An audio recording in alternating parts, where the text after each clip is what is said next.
Daddy B-Boy. Today is November 4, 2020. We just came from errands and nagutom kami, so we went here sa Little Nam Restaurant.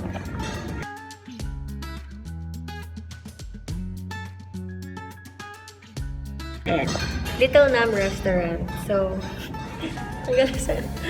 actually, they have social distancing here and even kami ni Daddy B-Boy dili mitapad magkuan. So, banimi as we experience the Vietnamese food here in Davao City. Hi.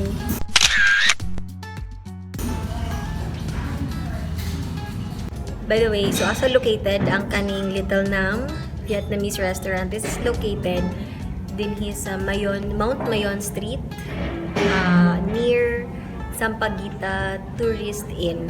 So, pag sa Quirino mo gikan, turn right kung gikan mo sa may Central Bank.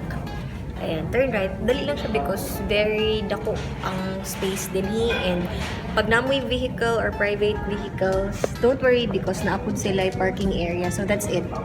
Muna siya ang atubangan.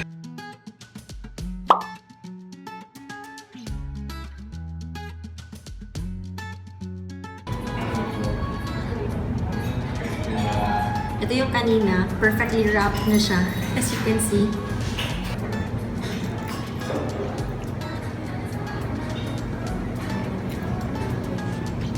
Dami kayo ang pork.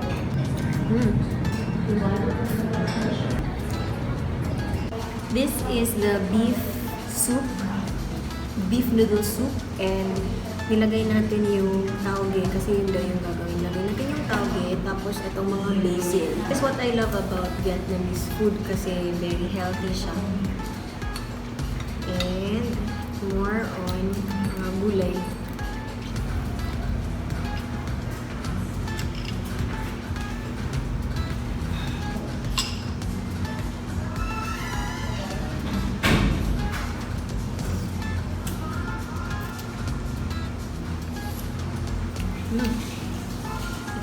Nalubat ko. I'm using B-Boy's phone. This time we will try this wrap. Then, didip natin. Oh, sorry, it spilled. Nato yung shrimp lang. Tama. Almost same lang siya with the one kanina na wrap. Kaibahan lang is shrimp ito. But it's so good. Tapos lahat po diyan sa usawan. Favorite. I can taste the butter. Murag ha. I can taste the butter. Of course, garlicky. I added small amount of pepper lang. And tapos, squeeze na ko. Gamay lang ko din na lemon sito.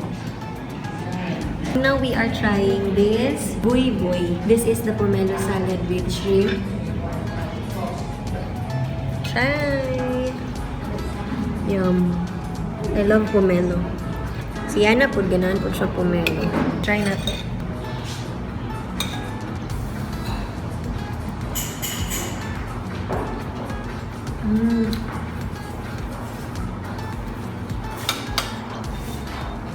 Wala ako paborito yan.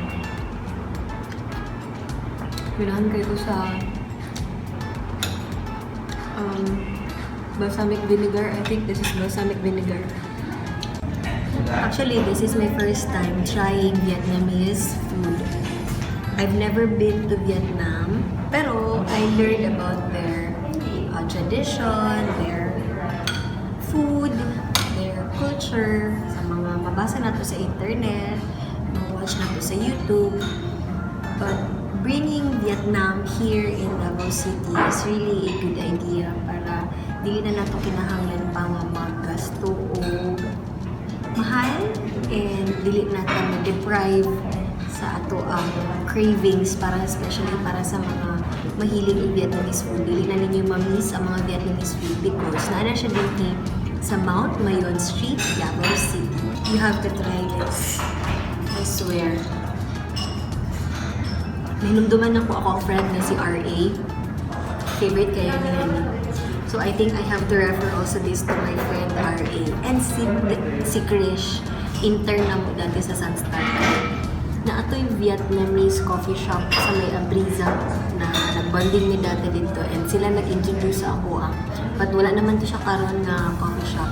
So this time, why not have your Vietnamese brewed coffee diri mismo sa Little Nam. We are now here. Kami lang duha ni Daddy B-Boy ang naadili karon sa Little Nam because di kami nag-errands. Nag-asikaso ko sa ako ang PhilHealth because you know, mas okay na nga mga danta sa tuang PhilHealth. And I actually vlogged about it. Tanawa lang ninyo. Kung kabalo ko asa yung unang upload this one or the PhilHealth vlog. But gihatag na ko ng mga instructions dito. And also, na-realize na ko while eating bang kanang nalain siya sa panahon no kay supposedly dati pag maglakaw may tulog yun nga na gina siya na-remember na ko siya na kay na among good na sila high chairs din ni ha so saan siya toddler friendly ang Little Nam but then dili na mo pwede mauban siya na because diba ang panahon karon dili na nato saligan especially na vulnerable kaayo siya na kay 2 years old na siya so this time kami lang sa ni Daddy B-Boy ang magkaon and mag-enjoy but murag ang amo ang utok kay naagyapon sa balay ba nagsigimik tanaw sa oras kay basig siya na unsa na dito dali-dali na mituli so disadvantage sa pandemic kauntak ko sa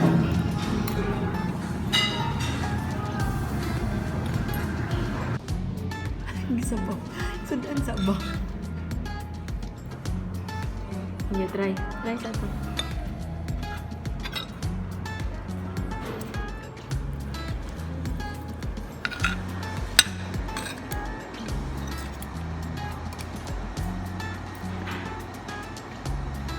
Unsay tamis-tamis, unsay ang pagkaon.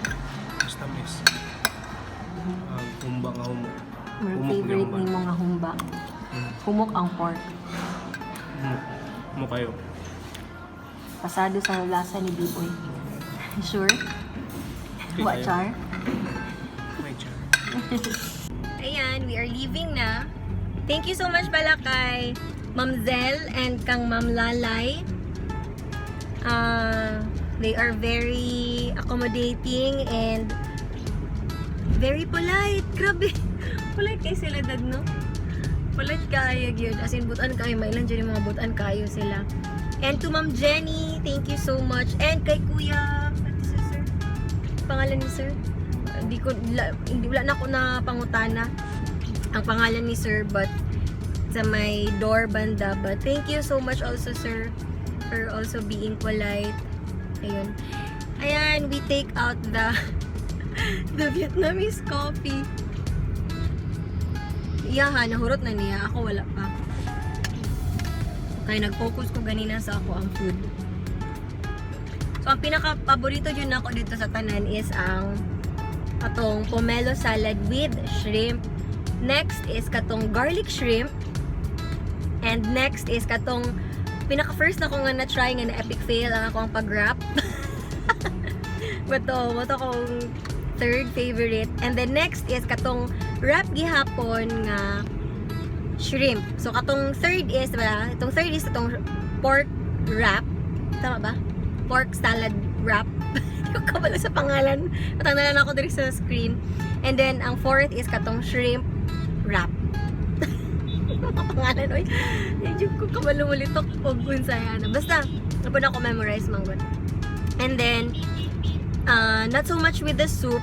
Lami ang sabaw, pero dili manggod murag ang ako ang gana kaganina is na-focus jud ko sa shrimp because favorite na ko ang shrimp. Pero ang katong sabaw is perfect labi na pagka ng ulan-ulan or you are really into Vietnamese food. Ay, lasa kayo siya. Dili siya luod and authentic jud siya og lasa because naapod sila yung mga special spices and herbs nga ginasagol to make it really taste authentic and lami. Before I forget, before and after dining dito sa akoan, dapat mag-sanitize gyud ta. Always remember safety first. So this is the Sacred Sanitizer. This was given to me by Appleberry Co.